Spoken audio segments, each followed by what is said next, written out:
What is up, guys? Justin here. It is Friday evening, hanging out with Ryan down there, and we are getting ready for another video game event tomorrow morning.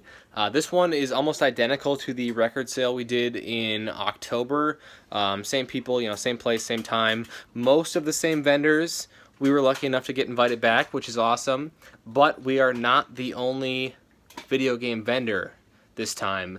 My buddy Josh, he lives like 2 hours away from here. He does the same thing I do, with like the older video games and stuff. He's coming along for this show, and he does a lot more with like arcades and stuff, so he's going to be bringing a couple like tabletop arcade machines. I'll get video of all his stuff tomorrow, but for now, let me turn the camera around, show you guys what we're working on tonight. So this is some of the stuff we already have priced and ready to go. All this stuff over here is like bargain bin stuff, anywhere from $1 to $5. We're not bringing a lot of dollar stuff this time, so I mean, like all these here are $5 games, and then I can't really. I'll show you them all tomorrow, but these are all full of games here.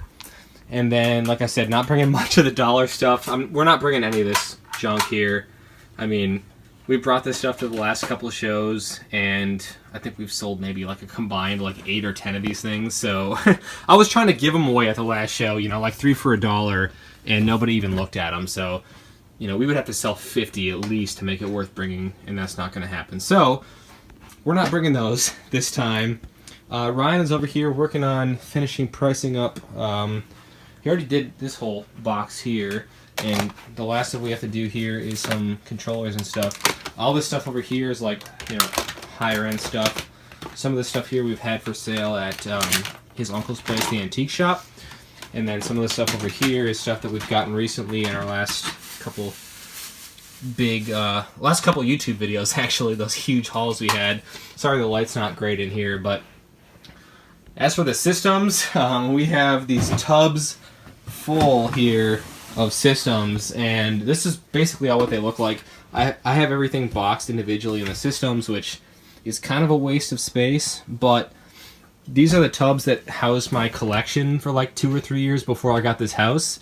So I was like, you know what, let's try to haul them in these, and then after we empty a few of them at the show, I have like the lids for all of them and everything, so we can get some free table space out of these here.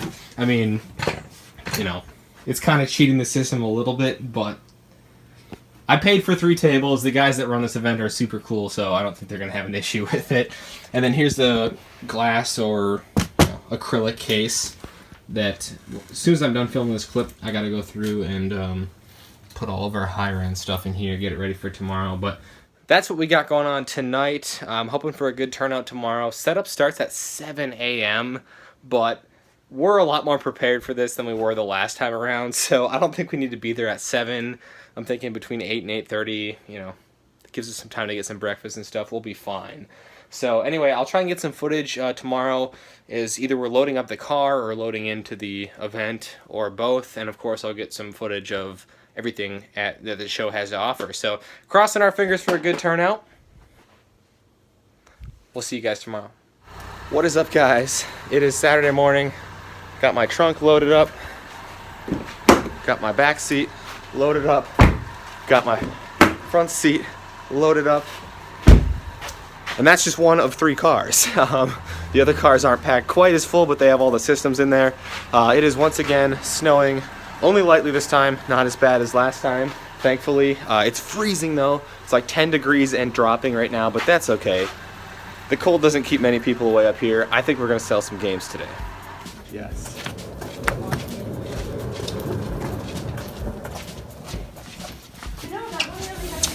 So here's a shot of the room here as we were just finishing setting up.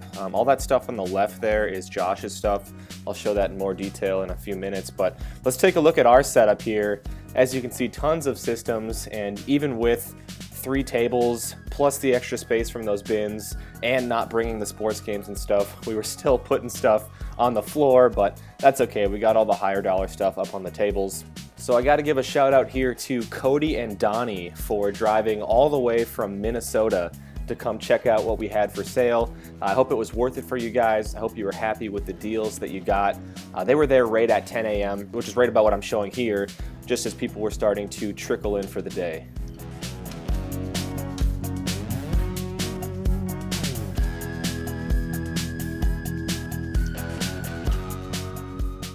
All right, I'm hiding behind our bins here so I can actually film a clip for you guys.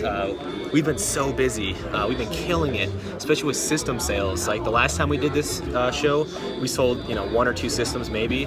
I've already sold 2 GameCubes, 2 N64s, 3 Super Nintendos, 2 NES systems, and a couple Game Boys. And that's just the systems. I mean, we're doing pretty well with the games too. So it is about 11:45 right now, so still a long time to go yet. So here's a couple shots of Josh's booth here. You can see a bunch of higher end stuff here. He sells at bigger conventions like the Midwest Gaming Classic, stuff like that.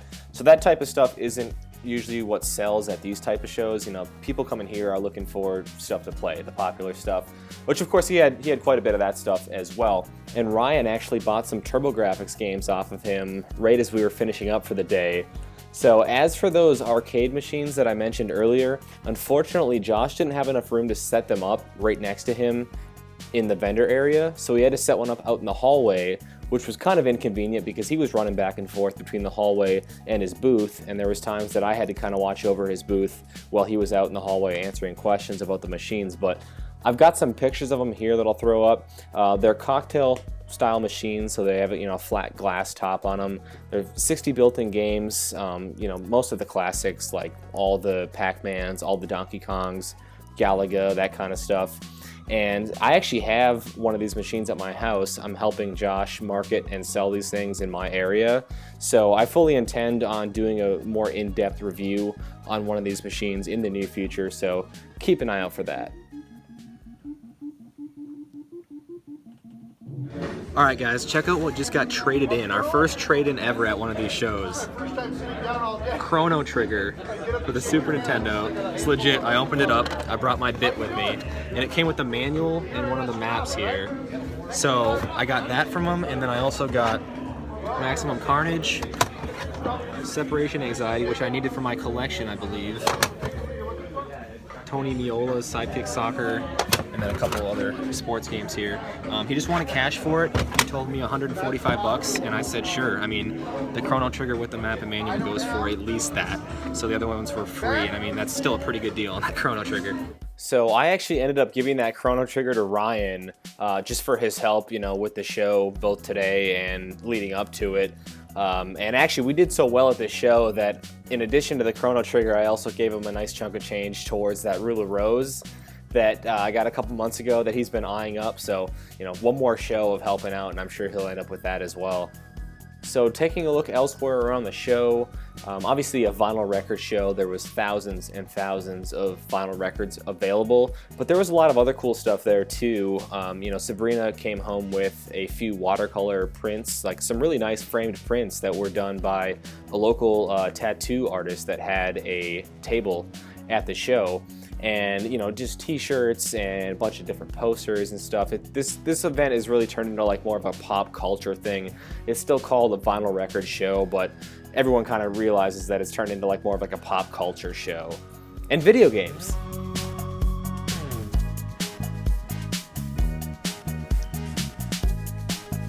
So another trade that came in here, this was more of like a purchase actually, I just paid cash for this stuff, but a decent DS and 3DS bundle here, a handful of Zelda games, and you know, that Corpse Party there for the 3DS, I had never heard of that before.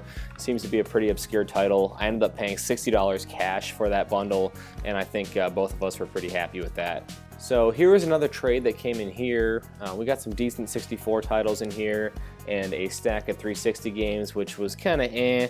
The only real highlight was like a GTA 5, if you want to call that a highlight. I didn't show it real well in this clip, but there is a black GBA SP at the bottom of this box here, a couple 360 controllers, and a pink DS Lite that I think I just took for parts.